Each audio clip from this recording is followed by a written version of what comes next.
Moisés voltou para Jetro, seu sogro. Ele disse: deixa-me voltar aos meus irmãos que estão no Egito, para ver se ainda vivem. Jetro respondeu: vá em paz. O Senhor disse a Moisés em Midian: volte para o Egito, porque já morreram todos os que queriam matar você. Então Moisés tomou a mulher e os filhos e fez com que montassem no jumento e voltou para a terra do Egito. Moisés levava na mão o bordão de Deus, ou a vara de Deus, ou o cajado de Deus. Agora vamos ler Êxodo capítulo 18.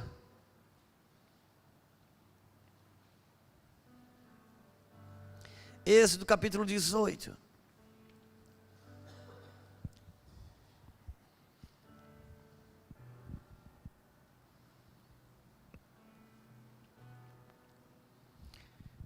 Moisés saiu para uma missão, se despediu do sogro, pegou a esposa, seus 2 filhos e montou no jumento e foi para o Egito. Versículo 1. Ora, Jetro, sacerdote de Midian, sogro de Moisés, ouviu todas as coisas que Deus tinha feito a Moisés e a Israel, seu povo, como o Senhor trouxera a Israel do Egito. Jetro, sogro de Moisés, tomou a Zípora, a mulher de Moisés, depois que esse lhe a enviara, com os 2 filhos dela, dos quais um se chamava Gerso, pois disse Moisés: fui peregrino em terra estrangeira, e o outro Eliezer, pois disse: o Deus de meu pai foi a minha ajuda e me livrou da espada de Faraó.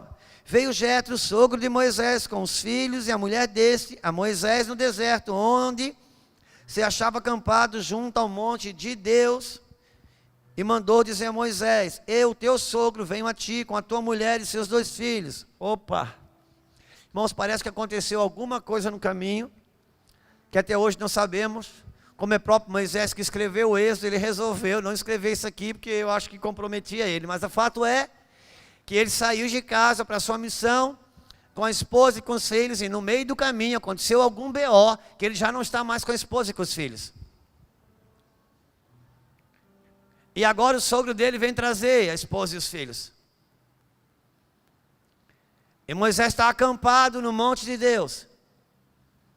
Porque Moisés é um cara muito crente. Moisés é um cara que faz a obra de Deus. Ok. Continuemos. Próximo versículo.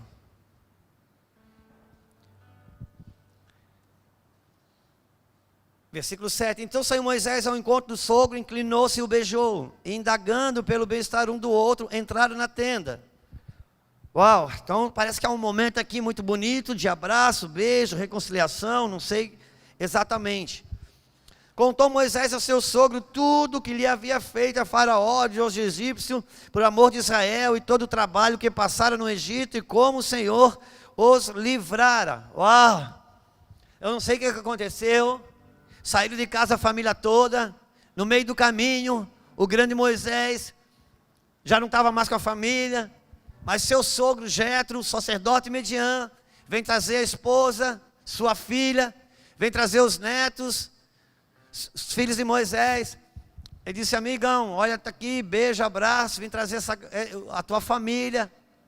Moisés abraça o sogro, beija o sogro, e já vai falar de quantos membros tem a igreja, quanto que tem entrada de dízimo, como tem uma missão na África, outra missão não sei aonde, e como está operando. Não pergunta como está a esposa, não pergunta como estão os filhos, mas está tão empolgado com que Deus está usando ele, como Deus está fazendo através dele, e parece que está meio desconectado ainda, que existe uma família que não conseguiu entrar no pacote da sua missão. Nós estamos falando de um homem que andava com Deus face a face. Amém? Olha a reação do sogro. E alegrou-se Jetro de todo o bem que o Senhor fizera a Israel, livrando da mão dos egípcios. E disse: bendito seja o Senhor que vos livrou das mãos dos egípcios e da mão de Faraó. Agora sei que o Senhor é maior do que todos os deuses, porque livrou este povo debaixo das mãos dos egípcios, quando agiram arrogantemente contra o povo. Uau! Jetro, sogro de Moisés, celebra tudo que Moisés está fazendo em Deus, como Moisés está operando em Deus, os frutos de muita gente curada, muita gente salva, muita gente liberta. O sogro de Moisés não se opõe a isso, se alegra a tal ponto de que no próximo versículo, então Jetro, o sogro de Moisés, ofereceu um holocausto e sacrifício a Deus, e Arão e todos os anciãos de Israel vieram para comer com o sogro de Moisés na presença de Deus. Uau, ele era um sacerdote, só que de Midian, também sacrificava, e agora se converte a esse Deus poderoso do seu genro, sacrifica para ele, vê que ele é poderoso, vê que ele é um Deus glorioso, e que Moisés é cheio do Espírito Santo, sendo usado por Deus, e as coisas estão acontecendo. Só deu um BO que não deu para encaixar na família, mas Jetro vem e diz: meu filho, está aqui, que lindo, pega a sua esposa, pega seus filhos, porque daqui a pouco, lá na frente, sem esposa, sem filho, você está operando como um libertador, como um construtor, pode ser que vai dar problema, como um libertador até vai, para tirar as pessoas do inferno, mas para depois ser um balizador, para entrar em Canaã, pode ser que não dê certo. Então pega a sua esposa, pega seus filhos, porque mais do que um libertador, a gente precisa de um modelo. Jesus, ele começou como um pregador, um libertador, mas acabou como um modelo. Então agora ele faz essa obra linda e ele se despede, vai embora, ele dorme aquela noite e no outro dia ele vai embora. Versículo 13. Mas antes de ir embora, no dia seguinte, olha o que acontece. No dia seguinte, Moisés sentou-se para julgar o povo, e o povo estava em pé diante de Moisés desde a manhã até o pôr do sol. Quando o sogro de Moisés viu tudo que ele fazia ao povo, perguntou: o que é isso que está fazendo ao povo? Porque, não muda por favor, tá bom? Porque você fica sentado sozinho e todo o povo está em pé diante de você desde a manhã até o pôr do sol. Quando o sogro de Moisés viu tudo que ele fazia ao povo e o pouco que ele fazia para a esposa e para os filhos, ele disse: amigão, o que está acontecendo? Vamos equiparar essa contabilidade. Vamos, está desproporcional, amigo. Porque você faz tudo para o seu povo, para o povo de Deus, mas você não faz para a sua casa, nem aquilo que às vezes não é nem espiritual, às vezes até o que é básico. O cara é eletricista na igreja, ele já arrumou a eletricidade de todo mundo, mas o chuveiro dele, ele não troca a resistência, que a esposa pede. Está disposto para atender qualquer pessoa da igreja, mas não atende a sua família em casa. Pode ensinar qualquer mulher do mundo a dirigir, mas não tem paciência para ensinar dele.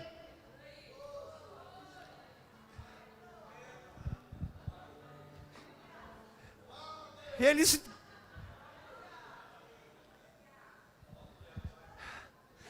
esquece que você está fazendo ao povo. Quando o sogro de Moisés viu tudo que ele fazia, o povo perguntou: o que é isto? Por que você fica sentado sozinho? E todo o povo está diante de vocês desde a manhã, o pôr do sol. Aí Moisés responde ao sogro. Moisés respondeu ao sogro: é porque o povo vem a mim para consultar a Deus. Quando eles têm alguma questão, vem a mim para que eu julgue entre um e outro, e eu lhes dou a conhecer os estatutos de Deus e as suas leis. É que o povo vem a mim para consultar a Deus. Se eu não atender, Deus não vai conseguir fazer a obra sem mim. Porque sem mim nada Deus poderá fazer. Ô meu pastor, querido, bom ver você aqui. Deus abençoe. Deixa eu te falar uma coisa. Sempre que você se colocar à disposição do Espírito para atender pessoas e ajudar pessoas, Deus vai te usar. Só que se você não equilibrar isso com a sua casa, uma hora, quando as pessoas que você ajudar a sair dos problemas dela, na hora de construir alguma coisa, ela vai começar a olhar para a sua vida e não mais para os seus dons. Porque ela não vai precisar mais do seu dom. Ela precisa agora de um balizador. Só que Moisés dá aquela desculpa: mas eu não consigo. O povo, o Deus precisa de mim. Se eu não me disponibilizar para o povo... Ouça, irmãos, deixa eu falar uma coisa para você. Há alguns 2, 3 anos atrás, a minha Lulu me chamou e disse: amor, por favor, a gente tem que tomar cuidado, porque tem uma situação que ela é muito invisível, ela acontece. A gente precisa aprender a servir as pessoas e se entregar a Deus. Porque a gente, sem perceber, passa a se entregar às pessoas e servir a Deus. E quando a gente passa a servir a Deus e se entregar às pessoas, é uma questão de tempo para a gente se frustrar. Por quê? Porque você sempre espera de quem você se entrega. Então, se você se entregar a Deus e servir as pessoas, você jamais vai se frustrar na obra de Deus.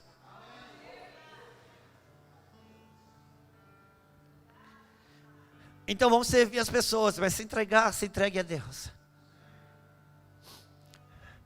Agora, o sogro de Moisés, porém, lhe disse: não é bom o que você está fazendo. Uau, irmão, não é fácil. Ele não estava falando com Saul. Ele não estava falando com um rei desviado. Ele estava falando com um homem que falava com Deus face a. Agora importa dizer que todas as pessoas que no trajeto se levantaram para questionar Moisés, o que Deus fez? Deus matou, mano. E não só matou, chegou e disse: olha aqui, preste atenção, com vocês aí, da geral. Se eu preciso falar com alguém, eu envio um anjo, apareço do sonho. Agora esse cara chamado Moisés, eu e ele falamos face a face. Não se mete aqui, que vai dar ruim para você. Olha a lepra. Só que agora o sogro de Moisés vem dizer para Moisés: cara, não é bom o que você está fazendo. E Deus não interfere. Por quê? Porque todo libertador precisa de um libertador, cada um na sua esfera. Agora Deus não se mete. Deus não se mete. E Deus, porque era o próprio Deus. Eu não quero continuar com o texto, ele teria muita coisa para falar. Mas importa pensar, irmãos, que a obra de Deus, o respaldo de Deus, mas Ele não cobre a nossa casa. Eu sempre digo, se você tiver um ministério de sucesso, ele não vai suportar todas as crises que você tenha num casamento ou na família. Mas um casamento de sucesso, ele vai suportar qualquer crise no ministério. Por isso, invista naquilo que é suporte. Uma das coisas que Deus está fazendo é organizando as prioridades. Por isso que a Bíblia Deus não tem organização, Deus tem ordem. Porque ordem fala do que vem antes e do que vem depois. Organização fala só de você tirar a bagunça da frente dos seus olhos. Você pode organizar uma bagunça.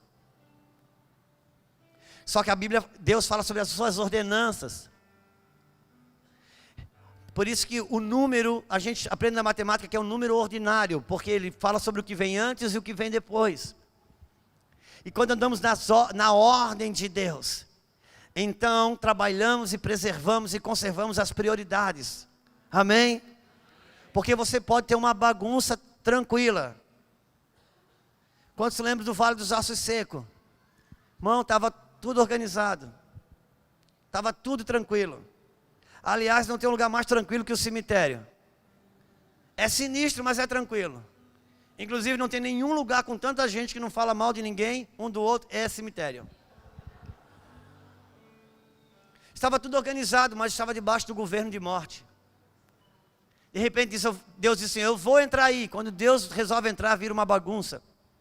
A Bíblia diz sobre um grande rebuliço. Por quê? Porque aquela organização estava fora de ordem. O pé estava no pescoço, o braço estava no joelho. E agora quando Deus foi gerar ordem naquela organização, começou uma correria, porque a caveira saiu de lá correndo para encontrar o pescoço. E já o pé saiu correndo para encontrar a canela. Era osso com osso, caveira esbarrando, era um grande rebuliço. E a gente dizia: oh meu Deus, o diabo se levantou aqui. E Deus: não, sou eu. O diabo estava antes, debaixo de um governo de morte. Agora gerou um rebuliço, parece que tudo perdeu o controle, mas agora sou eu colocando em ordem.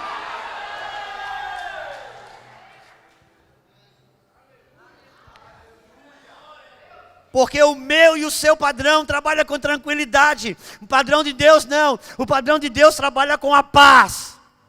Por isso que muitas vezes, para Ele trazer paz, vai mexer na minha tranquilidade. E é tão interessante que quando Deus propôs para o profeta a restauração do Vale dos Ossos Secos, ele sabe o que vai acontecer. Primeiro passo, cada osso vai juntar o seu osso. Depois já viu o segundo passo, a restauração. Os nervos, o diálogo saudável vai voltar. Depois vai vir carne, ou seja, músculo. Por quê? Porque você é o que você come. E depois vai vir a pele. E depois vai ser um grande exército. Aí o profeta estou dentro dessa restauração. Então começa a profetizar. Quando ele começa a profetizar, como se me deu ordem, está escrito. Começa um grande rebuliço. É interessante porque Deus não falou do rebuliço, só falou de como ia ser restaurado. Mas do rebuliço Deus não falou. Por quê? Se ele fala do rebuliço, você não aceita entrar no processo da restauração. Por isso aquilo que parece estar, a bagunça que às vezes é gerada. Para, meu irmão. Não se apavora que pode ser Deus. Entenda uma coisa. O seu pior momento pode ser para Deus o seu melhor momento. Irmãos, qual foi o pior momento do filho pródigo? Quando ele quis comer comida de... Isso foi o pior momento para o filho pródigo. Para Deus o filho pródigo estava no melhor momento. Por quê? Porque ali ele decidiu voltar. Então que para você pode ser o pior momento, para Deus você pode estar no melhor momento, porque é o momento que você começa a voltar para a ordem de Deus. Então não se assusta com rebuliço não. Não diga o diabo se levantou, porque é Deus estabelecendo a sua ordem. E a sua ordem ela começa, irmãos. E como que é o primeiro passo? Cada osso se juntará ao seu... Uau! E aonde que você lê na Bíblia? Ossos dos meus ossos. Então, meu irmão, nada será organizado que não seja a partir de matrimônios estabelecidos no padrão de Deus. Primeiro casamento. Mas eu gostaria de ler uma outra passagem. Se você puder abrir comigo. 1 Samuel 31.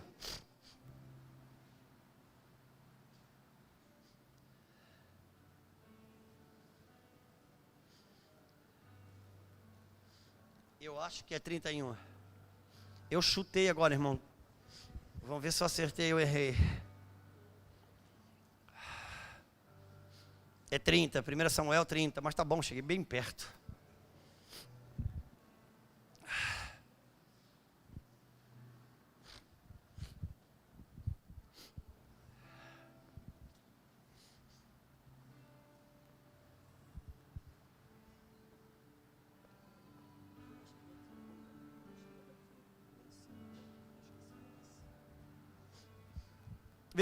Capítulo 30 de 1 Samuel, vai dizer assim: sucedeu, pois, que chegando Davi e seus homens ao terceiro dia a Ziclag, já os amalequitas tinham dado com ímpeto contra o sul de Ziclag, e a esta ferido e queimado. Tinham levado cativo as mulheres que lá se achavam, porém ninguém mataram, nem pequenos nem grandes, tão somente os levaram consigo e foram a seu caminho. Davi e os seus homens vieram à cidade e eis-la que ela estava queimada, e as suas mulheres e seus filhos e as suas filhas eram levadas cativas. Versículo 6. Davi muito se angustiou, pois o povo falava em apedrejá-lo, porque estavam em amargura, cada um por causa dos seus filhos e de suas filhas. Porém Davi se reanimou no Senhor e disse a Abiatar, o sacerdote, filho de Aimeleque: traze-me aqui a estola sacerdotal. E Abiatar a trouxe a Davi. Então consultou Davi o Senhor, dizendo: perseguirei eu o bando, alcançá-la-ei? Respondeu-lhe o Senhor: persegue, porque de fato alcançarás e tudo libertarás. Ok. Contextualizando isso, quando Davi, irmãos, estava fugindo de Saul, porque ele houvera matado um gigante, e aquilo que era para ser glória para a sua vida, se tornou tribulação. Por quê? Porque depois que ele mata o gigante, ele começou a receber muitos elogios do povo de Deus, e o seu rei, Saul, ficou muito enciumado. E essa é a vida de um libertador. Ele sai de libertador para rebelde num pulinho, depende de quanto ele é elogiado. E isso lhe custou caro, e para todo lugar que ele ia, Saul perseguia. Ele chegou um dia a ponto de pegar Saul com as calças na mão, literalmente, e cortou um pedaço do manto de Saul, e depois mostrou: olha, Saul, está aqui, eu peguei você com a calça na mão, meu filho, a sua arma estava no lado, eu não lhe matei, meu rei, porque eu te amo, para provar que eu podia te matar, de dizer que eu te amo, está aqui, um pedaço do seu manto. Mas não teve jeito, Saul queria matar Davi. Aí Davi pensou: só tem um jeito de eu me livrar de Saul. Como? Eu vou para dentro, eu vou morar junto com os filisteus. Por quê? Porque Saul tinha pavor e medo dos filisteus. Quando ele chegou lá, um dos reis dos filisteus, chamado Ax, abraçou Davi e deu uma cidade para Davi morar, chamada Ziclag.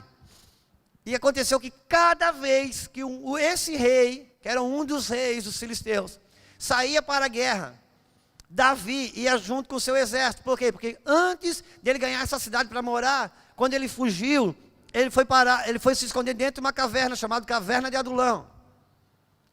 E ali ele estava frustrado, porque ele achou que tinha acabado o seu ministério. Mas de repente começou a bater gente lá na porta deles: eu estou com você, cara, eu estou com você, eu estou com você. 400 homens atrás dele. Ele disse: oh, Deus não matou meu ministério, eu fui rejeitado, mas ainda Deus está comigo. E foi lindo. Só que ele resolveu tirar o SPC e o Serasa desses 400 homens. Meu sangue de Cristo tem poder. A Bíblia diz que eles eram amargurados de espírito, endividados. Irmão, era só tranqueira e curva de rio. Quem quer andar na unção de Davi aí? Aleluia, as tranqueiras vão te achar. Só que a Bíblia diz, irmãos, que Davi pegou aquelas 400 homens, aqueles 400 curvas de rio, e transformou ele no maior exército que Israel já conheceu. O irmão olhou para o tamanho do nariz e foi lá e pegou uma toalha.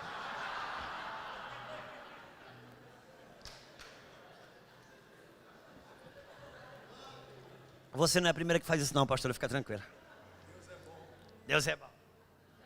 Você sabe que quem tem nariz grande é porque Deus ama mais do que os outros.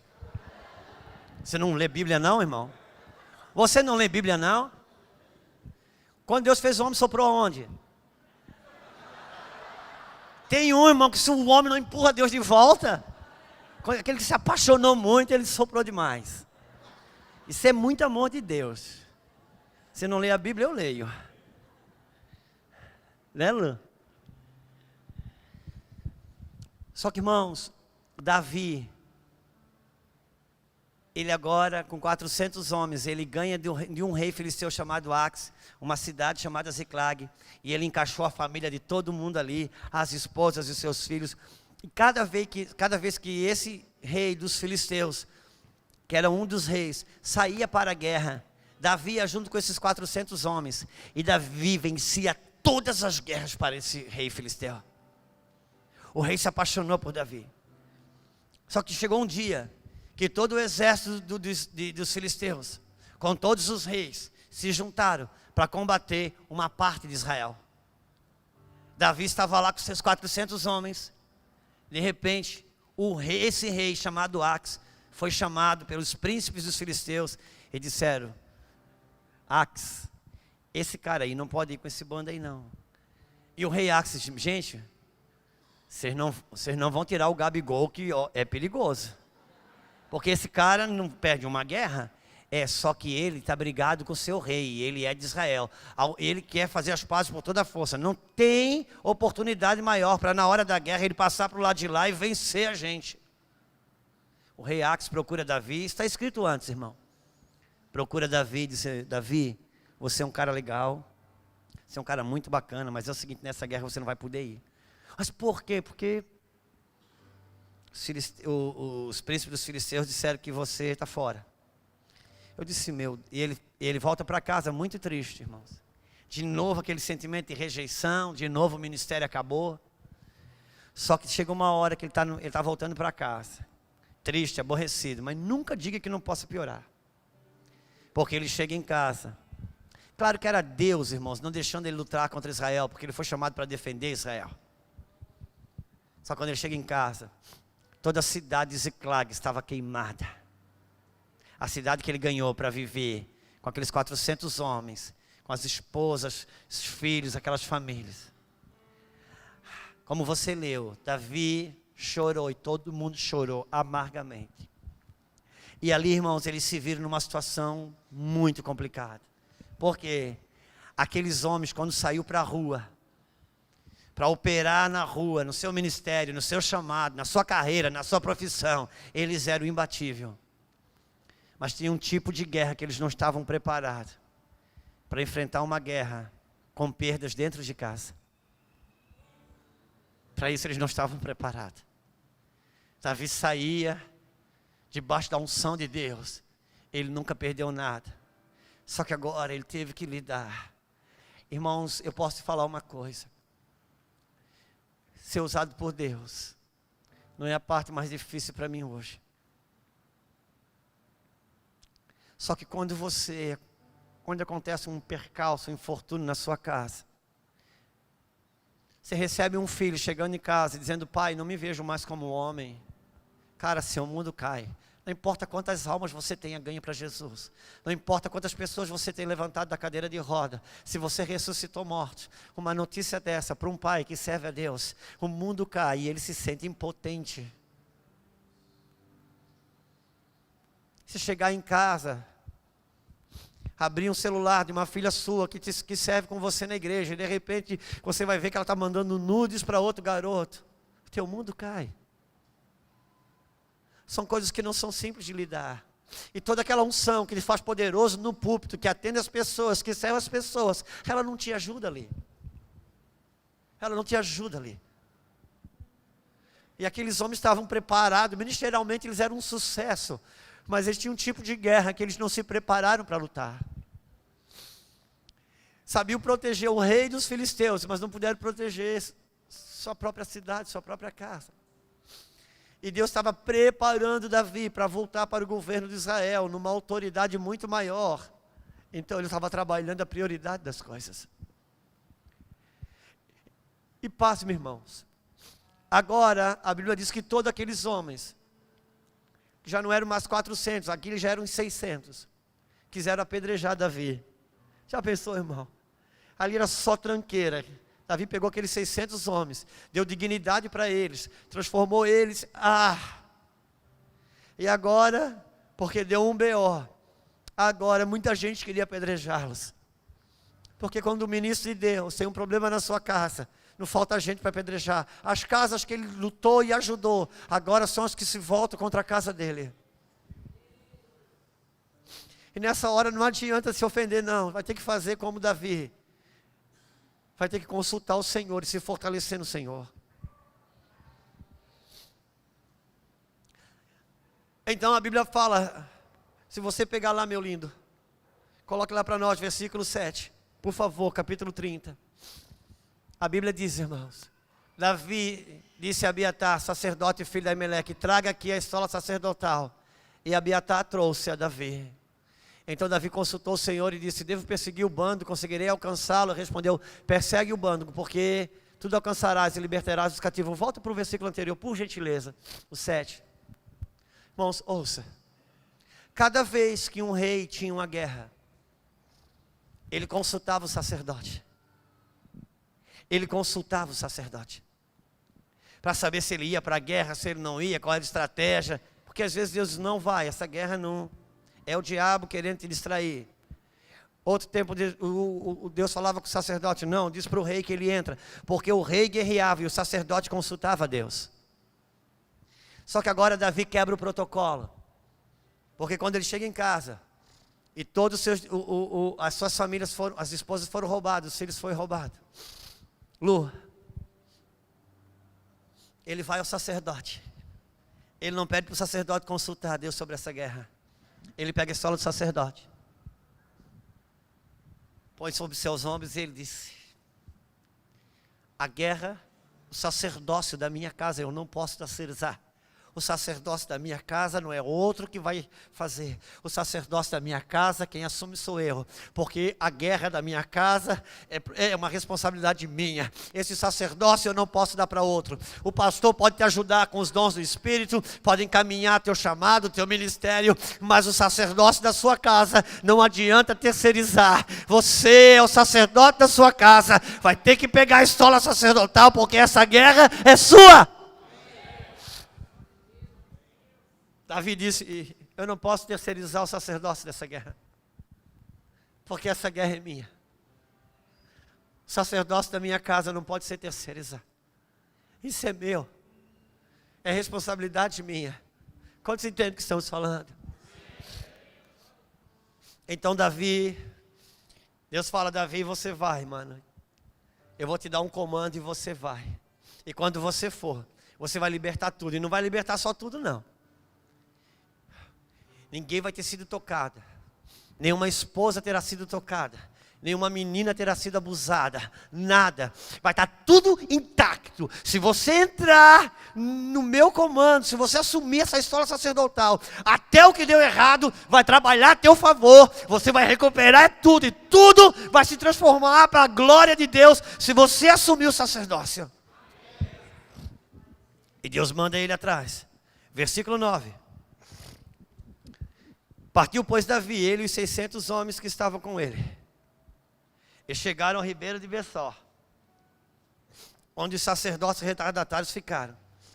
Porém, Davi e 400 homens continuaram a perseguição, pois que 200 ficaram atrás, por não poderem, de cansado, que estavam passar ao ribeiro de Besor. Acharam no campo um homem egípcio, e o trouxeram a Davi, deram-lhe pão e comeu, e deram-lhe beber água. Deram-lhe também um pedaço de pasta, de figos, e 2 cachos de pastas, e comeu, recobrou então o alento, pois havia 3 dias e 3 noites que não comia pão e nem bebia água. Então lhe perguntou Davi: de quem és e de onde vens? Respondeu o moço egípcio: eu sou servo dos amalequitas. O meu senhor me deixou aqui porque eu adoeci há 3 dias. Nós demos com ímpeto contra o sul dos queretitas, contra o território de Judá e contra o lado sul de Calebe, e pusemos fogo em Ziclag. Olha que doideira, mano. Deus disse: Davi, vai, mano. Só que Davi não tinha nem o caminho, não tinha o Waze. Ele saiu na metade do caminho. Ele acha um cara jogado no chão, ele para ajudar. Quando você considera o teu problema o maior de todos, você não para ajudar quem está em sua volta. Mas Davi, como ele está dando um exemplo, ele para ajudar o cara. E, pá, meu irmão, dali que vem a senha para ele chegar no lugar que ele queria. Versículo 16. Versículo 15, disse-lhe Davi: poderias descendo guiar-me esse bando? Respondeu: jura-me por Deus que não matarás, nem me matarás, nem me entregarás nas mãos do meu senhor, e descerei e te guiarei a esse bando. E descendo os guiou, e eles estavam espalhados sobre toda a região, comendo e bebendo, fazendo festa por todo aquele grande despojo que tomaram da terra dos filisteus e da terra de Judá. Davi os feriu, desde o crepúsculo vespertino até a tarde do dia seguinte. Nenhum deles escapou, senão 400 moços que montados em camelos fugiram. Assim Davi salvou tudo quanto havia tomado os amalequitas, também salvou as suas 2 mulheres. Não lhes faltou coisa alguma, nem pequena, nem grande, nem os filhos, nem as filhas, nem os despojos, nada que eles haviam tomado. Tudo Davi tornou a trazer. Uau, versículo 21. Chegando Davi aos 200 homens, que descansados estavam, não o puderam perseguir, não puderam seguir, ficaram no ribeiro de Besor. Estes saíram ao encontro de Davi, do povo que com ele vinha. Davi, aproximando-se destes, os saudou cordialmente. Então, todos os maus e filhos de Belial, entre os homens que tinham ido com Davi, responderam e disseram: visto que não foram conosco, não lhes daremos do despojo que salvamos. Cada um, porém, leve a sua mulher e seus filhos e se vá embora. Porém, Davi disse: não fareis assim, irmãos meus, com que nos deu o Senhor, porque nos guardou e entregou as nossas entregou nas nossas mãos o bando que contra nós vinha. Quem vos daria ouvidos nisso? Por qual é a parte dos que desceram a peleja, tal será a parte dos que ficaram com a bagagem. Receberão partes iguais. Uau! Davi saiu com seus 600 homens, nós lemos aqui. Só que na metade do caminho, estavam todos cansados, pararam para tomar água. E quando eles pararam para tomar água, largaram as mochilas, na hora de Davi disse, gente, vamos, levanta, vamos para frente. 200 deles disseram, Davi, cara, não dou conta. Eu estou cansado. Aí Davi disse, tá bom, de boa então. Fica aí na água, cuide das mochilas aí. Fica na sombra, na água aí, fica de boa. Eu vou atrás de salvar a casa. Aí Davi pergunta, quem é que vai? Os 400 dizem, estou dentro, então vamos. Chegaram lá e salvo tudo como a gente já leu. Só que e quando eles voltam, irmãos, eles voltam com todas as esposas dos 600. Com os filhos dos 600, e com muito despojo, e todas aquelas guerras que os amalequitas venceram, eles trazem todos os despojos, eles vêm, e quando eles estão voltando com todo mundo, saindo daquela guerra, tinha um ponto de parada na metade do caminho, chegaram no ribeiro, gente, uau, aqui estamos garantidos, aqueles 200 homens que ficaram na água, ficaram no ribeiro, não entraram na guerra, se levantaram, receberam as suas esposas, seus filhos, foi aquela festa, aquela alegria. De repente, alguns homens, quando Davi disse, gente, agora vamos dividir os despojos entre os 600 homens. Alguns homens, ouça irmãos, ouça o quanto que isso é importante para alguns de nós. Alguns homens disseram assim para Davi, aquilo que talvez eu dissesse, você também. Eu sei que eu seria um que iria falar isso. Eles disseram, Davi, cara, não é por nada. Mas assim, os caras ficaram aí na água, mano.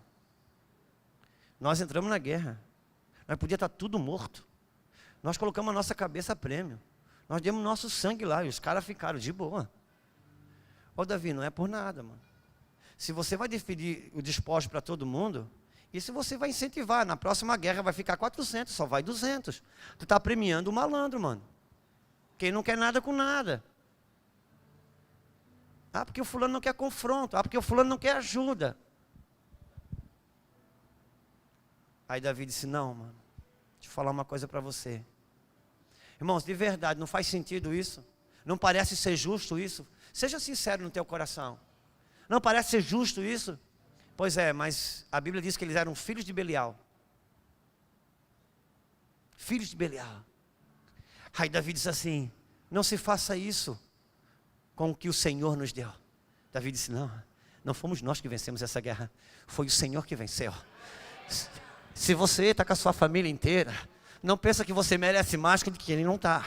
Se você está com a sua família arrumada, não pensa que Deus coloca você num lugar mais abençoado do que aquele que não está. Se você conseguiu preservar sua primeira aliança de casamento, não pensa que você pode sentar num trono de julgamento para julgar quem não está. Entenda uma coisa, você chegou aí porque o Senhor te deu graça. Você chegou aí porque a mão de Deus te favoreceu. Se você orou um pouco mais, se você jejuou um pouco mais, se você se consagrou um pouco mais, isso não é mérito teu, foi um favor de Deus que veio sobre você, foi uma graça que Deus fez com você. Isso não te autoriza a dizer quem merece e quem não merece, não.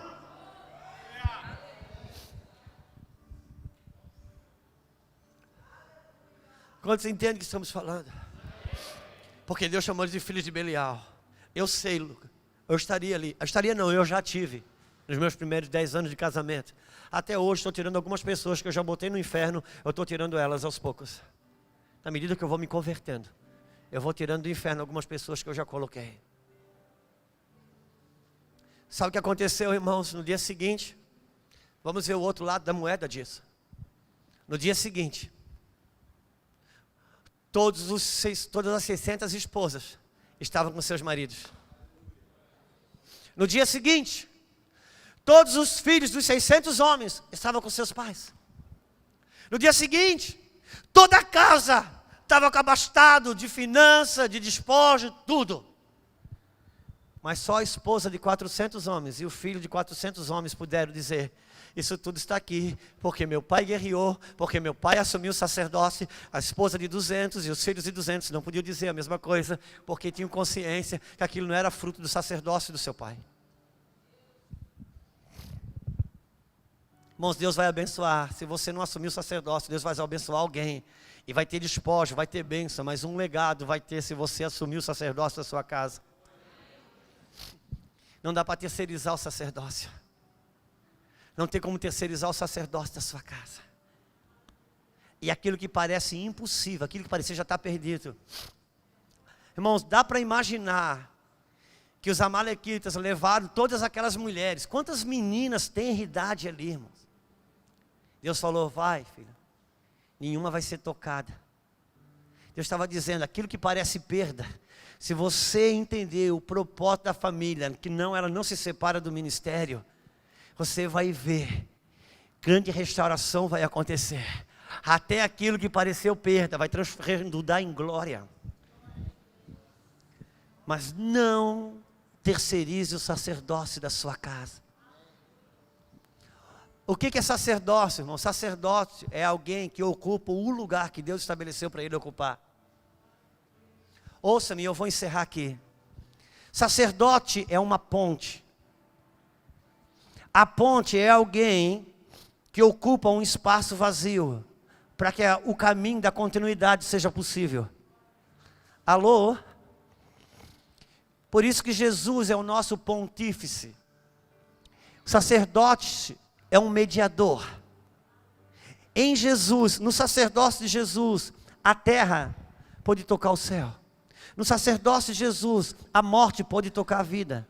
No sacerdócio de Jesus, a enfermidade pode tocar a cura, porque ele estava exatamente ali ocupando aquele espaço. Ser sacerdote é ocupar o espaço que Deus te deu. Se você não ocupa o espaço que Deus te deu, o diabo entra no seu sacerdócio. Por quê? Porque o diabo não tem lugar. O diabo trabalha com os lugares que eram para os filhos de Deus ocupar e eles não ocupam.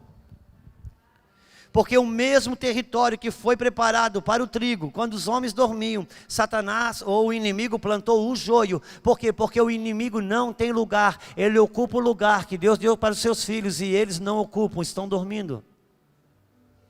Nos seus cochilos espirituais.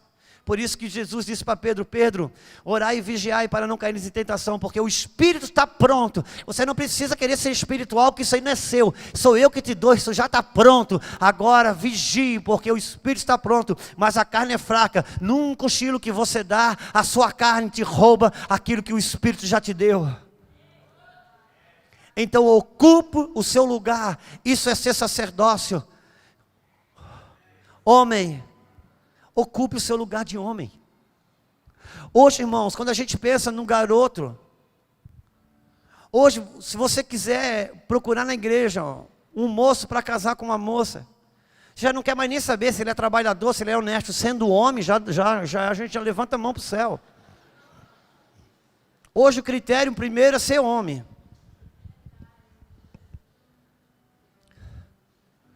Homem ocupa. Deus não espera que você seja um homem ultra, super, mega espiritual. Deus só espera que você cumpra o seu sacerdócio de pai, de marido. Quantas esposas tem aqui? Uau! Entenda, Deus te deu um sacerdócio. Se você não trabalhar no seu sacerdócio, o diabo vai trabalhar no seu sacerdócio. Jesus disse para Pedro, Pedro, tu és uma pedra, sobre essa pedra eu vou edificar a minha igreja. Daqui a pouco Jesus olha para Pedro e diz, para trás de mim Satanás, tu me serve como pedra de tropeço. Só pode servir para Deus como pedra de tropeço quem Deus estabeleceu como pedra de edificação. No seu sacerdócio, se você não trabalhar, o diabo já está trabalhando. Quem foi a pessoa que o diabo usou para derrubar Adão? Quem lembra? É isso, a sua esposa. Agora, quem que Deus criou para ajudar Adão? Porque se ela não ajuda, o diabo usa ela para derrubar. O sacerdócio dela não fica desativado. Ou ela constrói, ou ela derruba. Por isso, ocupe o seu espaço de ajudadora.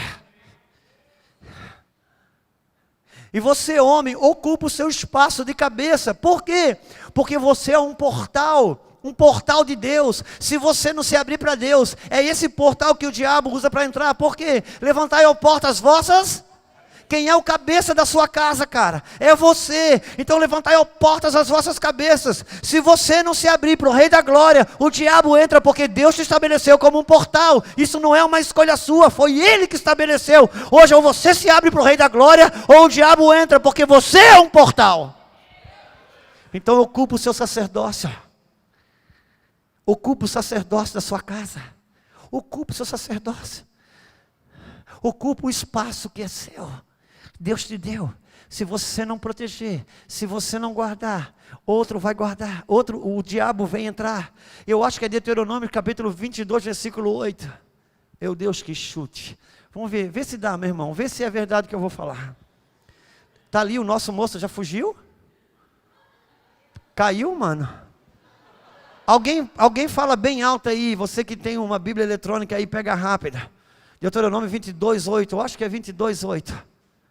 Alguém, por favor, leia bem alto aí. Já chegou, muito obrigado. Irmãos, entenda uma coisa, ouça-me, eu vou encerrar, eu tenho que encerrar.